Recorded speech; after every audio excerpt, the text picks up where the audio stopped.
The scent of jasmine turned the shehzadeh's head when he saw the sultan's beautiful daughter in the gardens of Yildiz palace. This girl literally stole his heart. Young Omer fell in love with Sabiha Sultan so much that he did his best to charm her. And despite the fact that Sabiha was older than him and in love with another man, the shehzade managed to achieve his goal and marry her. Together they went through many hardships, were forced to leave the homeland of their ancestors and change several countries. His father Abdul Mejid II was the fourth son of the Ottoman Sultan Abdul Aziz, and his mother, the Circassian Shehzad Kadın Effendi, was his father's main wife. Omer's parents were attractive, especially his mother, so it is not surprising that the boy was good-looking. Subsequently, Omer's father married 3 more times. But even though Abdul Mejid II had 4 wives, he only had 1 more daughter. Therefore, Omer had a younger half-sister, the famous beauty Duru Ever Sultan. The young man's education was brilliant. As soon as the little shehzade was 11 years old, his father sent his son to study in Europe. First, Omer studied in Vienna for several years in the Theresian Military Academy, and then he was sent to the German Military Academy, located in Potsdam. These years of training did not go in vain. Shehzadeh became a real officer, and subsequently all his life was committed to iron discipline. He spoke English. In 1916, Omer's father, Abdul Mejid II, became the last caliph of the Ottoman Empire. Shehzade returned to Istanbul in early 1919. Despite his strict upbringing, those close to the prince claimed that in his soul always lived a romantic with a kind character. Like his mother, Omer shared a passion for music and played the cello with virtuosity. In addition, he showed himself as an excellent sportsman and for 5 years served as president of the Fenerbahce football club in Istanbul. Shehzade paid much attention to the development of soccer in the country because this sport was his passion. Omer was a tall and slender young man with a belligerent posture and deep blue eyes. His looks certainly made a lasting impression on the ladies. At home, his relatives decided to marry him as soon as possible and offered him Emin, the daughter of a noble courtier, as his bride. But Omer did not want to enter into a loveless marriage and refused this union. And soon Shehzade fell in love with his cousin Sabiha Sultan, the daughter of the current Sultan Mehmed V.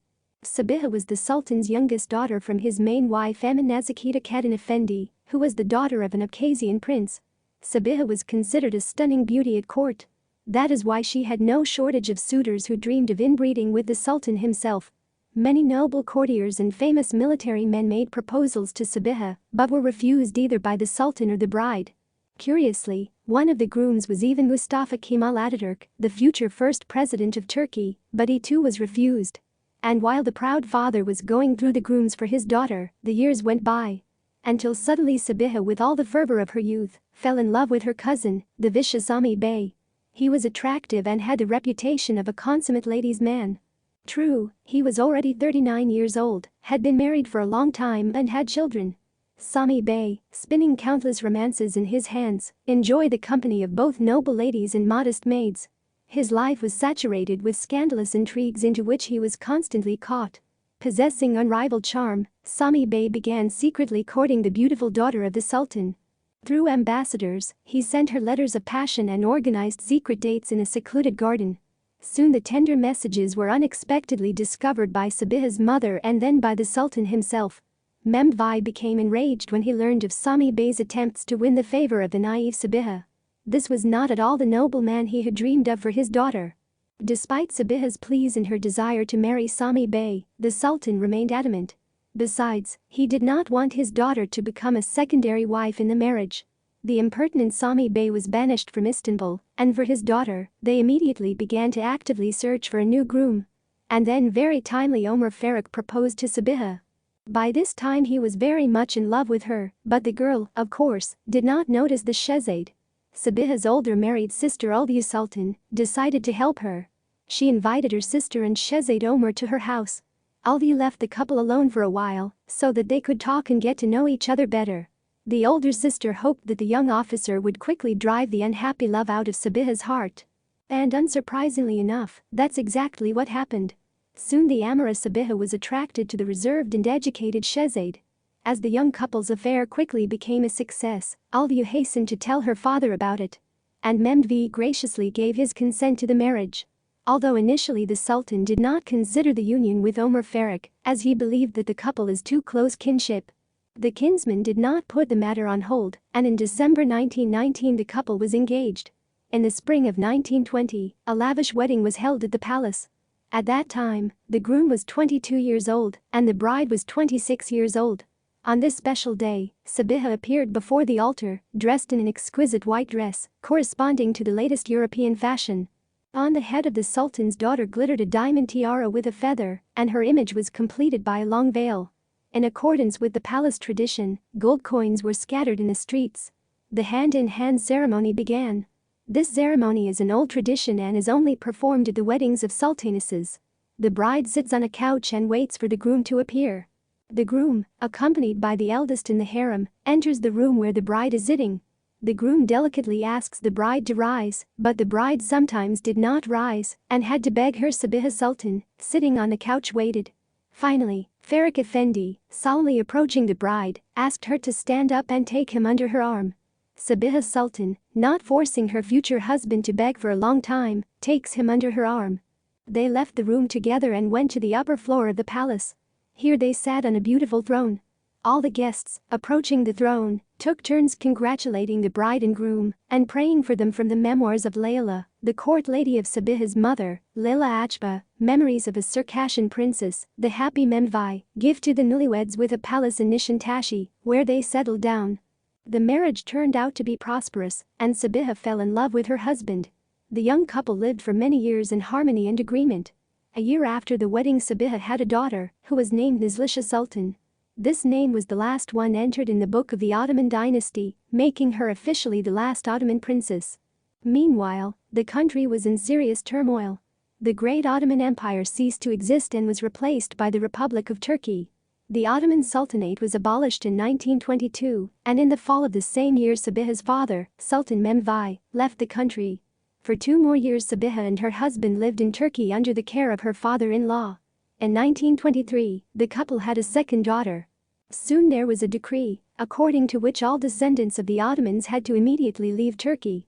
Therefore, in 1924, Caliph Abdul Mejid II, together with Omer, had to urgently leave his homeland. After a while, their wives and daughters followed them. In March 1924, Sabiha, together with her older sister and mother, arrived in San Remo, where at that time was her father Memvi.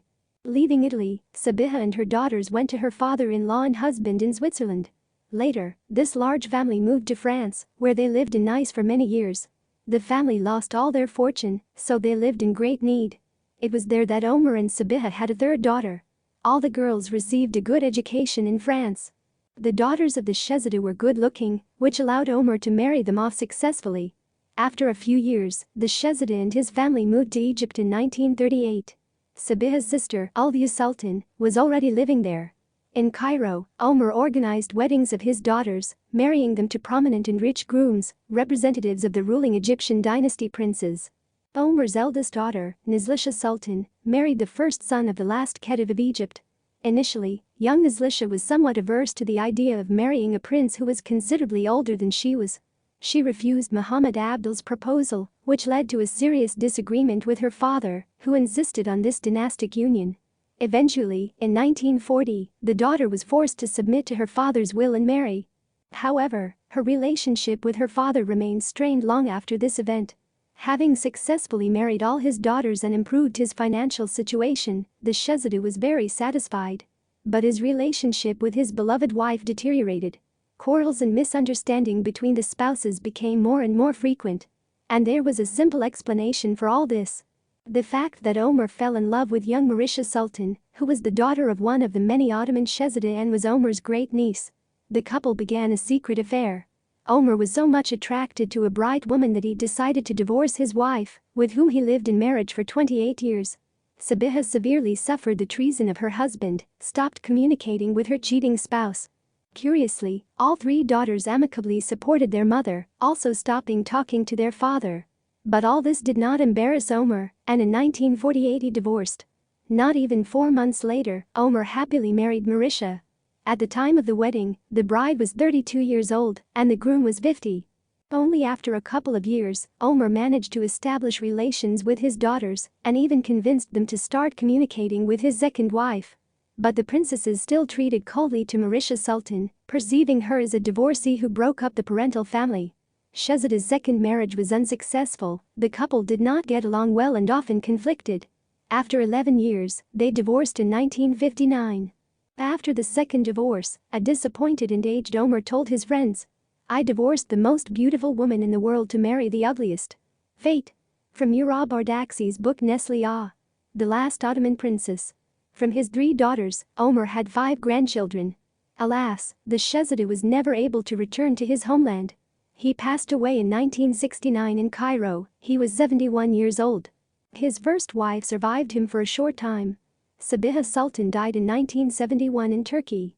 The Shehzadeh's second wife never remarried. Marisha Sultan died in 1987. This is how the love story of one of the last Ottoman Shehzadehs ended.